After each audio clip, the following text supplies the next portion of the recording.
নমস্কার, সাবনাভিক নিউজ নেটওয়ার্কে আপনাদের স্বাগত। প্রতি বছর শহীদ দিবস উপলক্ষে রাজ্যের বিভিন্ন প্রান্ত থেকে তৃণমূল সুপ্রিমোর বক্তব্য শুনতে কলকাতায় আসেন তৃণমূল কর্মীরা। এবছরও যার ব্যতিক্রম হয়নি। আজ সকাল থেকে থুরি, পরশু রাত থেকেই শহরে আসতে শুরু করেছেন তৃণমূল নেতা কর্মীরা।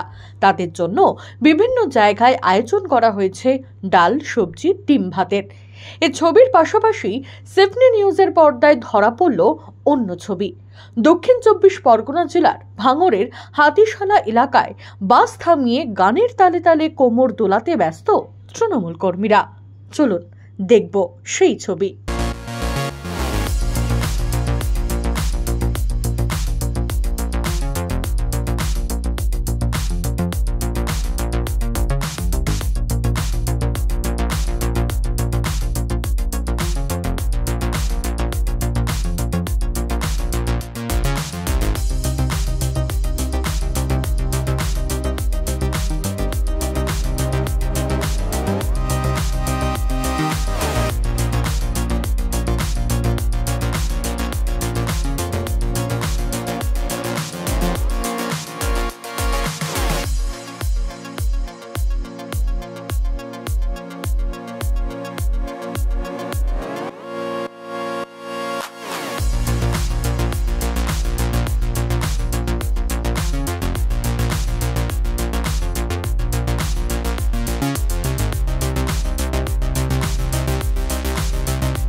আনন্দ করতে যাচ্ছি বললেন তৃণমূলের নেতারা।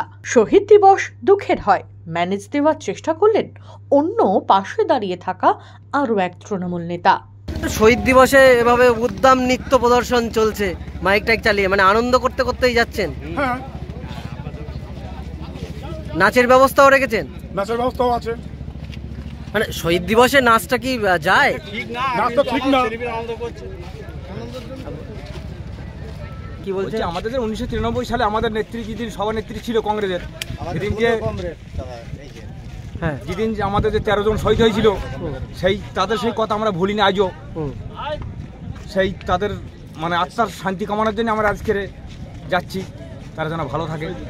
কোথা থেকে যাচ্ছেন আপনারা? আমরা কুলটিজীবীর রাধানগর বুথ থেকে। তাহলে শহীদ দিবসের কথা মনে আছে, তারপরে রাস্তায় উদ্দাম নৃত্য গান এগুলো চলছে। কিছু ছেলে পিলে সব, হ্যাঁ, সব ইয়ং জেনারেশন, তারা আমাদের কুলটিজীবী হাড়া বলো টুয়ের। আমরা একদিকে যখন 21-এর মঞ্চ থেকে দুর্নীতি থেকে সরে দাঁড়ানোর বার্তা দিচ্ছেন মমতা বন্দ্যোপাধ্যায়, অন্যদিকে সভাস্থল পর্যন্ত পৌঁছানো তো অনেক দূরের কথা।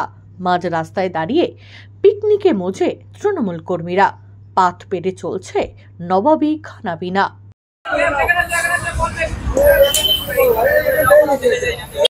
নিয়ে ভোট দেবে, যার ভোট সে দেবে, এরকম ভাবে সেই দাবিতে। কিন্তু ওই মমতার আন্দোলন আজকে সারা দেশে কিন্তু এই কাজ চালু হয়েছে টিএন সেশনের আমলে। কিন্তু মেন দাবি ছিল প্রথম মমতা ব্যানার্জি করেছিল ভারতবর্ষের মধ্যে একমাত্র।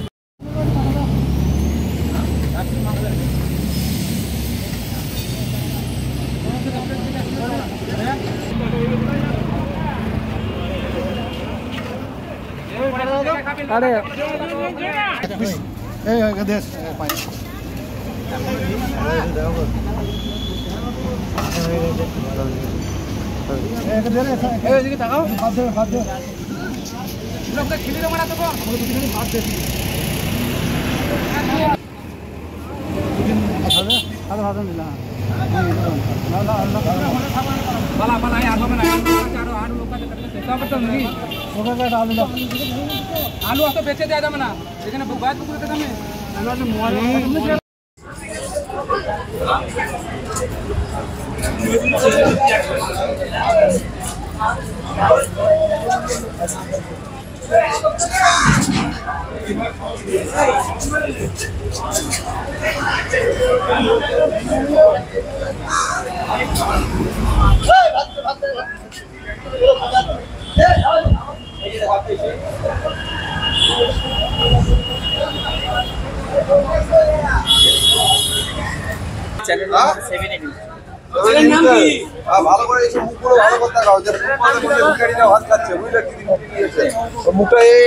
আমরা এসেছি বারাসাত থেকে আরো দূরে খিলকাপুর পঞ্চায়েত এলাকা।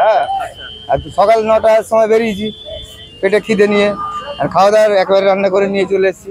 মানে এই যে একটা জায়গায় বসিয়ে সবাইকে হ্যাঁ, একটা খাওয়া দাওয়া হলো সবার একটা এক জায়গায়।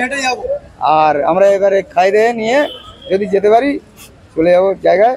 আর আমরা মাইকের আওয়াজ শুনেছি। এখনকার জেনারেশন 30 বছর আগের ঘটনা তো তাদের নেই। এই ধরুন এই ছেলেটার বয়স 30 হয়নি, কারণ ঘটেছে হয়তো তার আগের ঘটনা, এরা তো অতটা জানবে না। তার এরা মনে করেন মিটিং মানে একটা আনন্দ, প্রচুর লোক হবে, সেই হিসেবে কিছু লোক করে ফেলে এটা।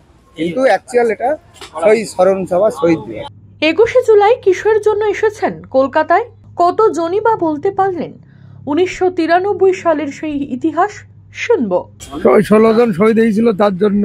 হ্যাঁ, কতজন? 16 জন। 16 জন শহীদ হয়েছিল তার জন্য। কবে শহীদ হয়েছিল? 21শে জুলাই। কেন হয়েছিল জানেন? বলবো আপনি জানলে বলেন। না না, আমি জানি না। মমতাদির সবাই যাওয়ার জন্য। এই 21শে জুলাই কি কারণে হয় জানা আপনার? আমি অত সঠিক বলতে পারবো না, কেননা আমরা তো কাজকর্মের লোক, চাষবাস করে খাই। আসতে হয় তাই আসি, প্রত্যেক বছরই আসা হয়। এটা কার তাগিদে আসেন আপনি? দিদির জন্য আসা হয়, দিদি সবাইকে ডাকে। সবাই যেতে পেরেছেন? না, আজকে যেতে পারিনি।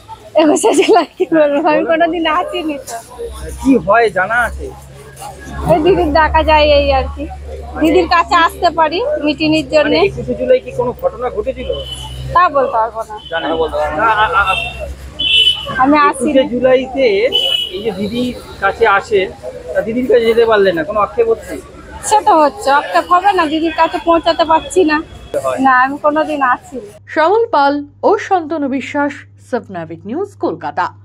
সমস্ত খবরের আপডেট পেতে লাইক করে সাবস্ক্রাইব করুন সাবনাভিক নিউজ। সেই সঙ্গে বেল বাটন প্রেস করতে ভুলবেন না। আপনাদের একটা সাবস্ক্রিপশন আমাদের জন্য অত্যন্ত মূল্যবান। জয় হিন্দ।